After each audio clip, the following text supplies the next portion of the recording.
C'est ce 27 juillet 2025 qui a ouvert la semaine diplomatique édition 2025. Une semaine qui est organisée chaque année au Burundi depuis 2014.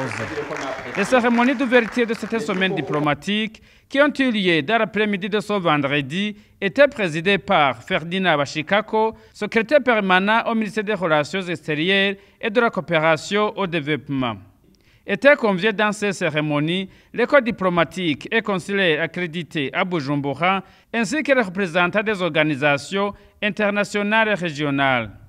Dans son discours d'ouverture, Ferdinand Bashikako a fait savoir que dans la mise en œuvre de la vision du Burundi, pays émergent en 2040 et pays développé en 2060, la diplomatie burundaise s'est orientée vers une approche économique fondée sur des partenariats mutuellement avantageux. Cette année, la semaine diplomatique qui est à sa 10e édition est célébrée sur le thème « Partenariat fructueux pour un Burundi émergent, la diplomatie économique, locomotive du développement durable et inclusif ».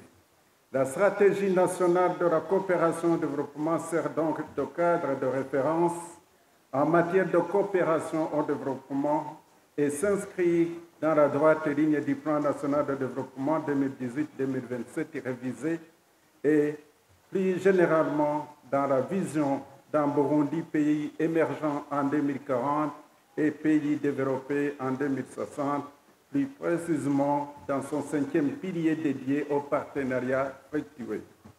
Considérant en outre que 2025 a été déclarée année de référence pour la mise en œuvre de la vision Burundi pays émergent en 2040 et pays développés en 2060, cette semaine diplomatique se propose de mettre en lumière la marche décisive du Burundi pour atteindre cette noble vision à travers les 5 piliers de la diplomatie économique, cadre adéquat pour coordonner les différents partenariats pour un développement durable et inclusif de notre pays, le Burundi.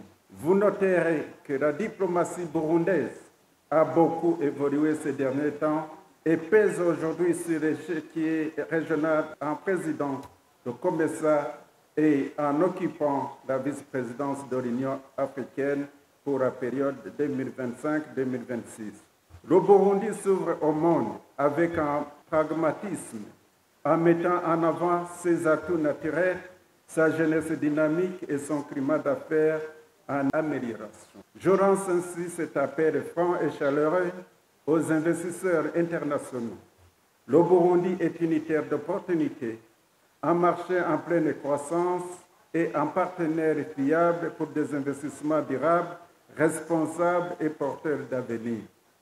Le secrétaire permanent au ministère des Relations extérieures et de la coopération au développement a en outre invité les partenaires techniques et financiers du Burundi à aligner les interventions conformément au nouveau découpage territorial du Burundi.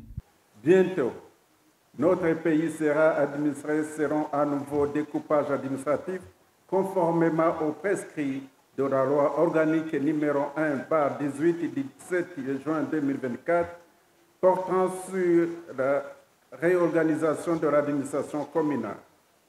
Dorénavant, le nombre de provinces passe de 18 à 5 provinces, alors que les communes passent de 118 à 42 communes, et c'est une occasion de mieux organiser le développement de notre pays de manière plus efficace et coordonnée.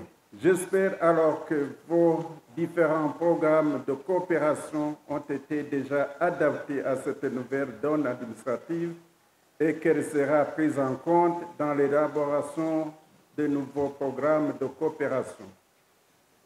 Il est donc aussi impératif que vos cartes d'intervention soient redessinées en tenant compte du principe de la répartition géographique équitable de vos actions en faveur du bien-être de nos populations sans laisser personne pour compte.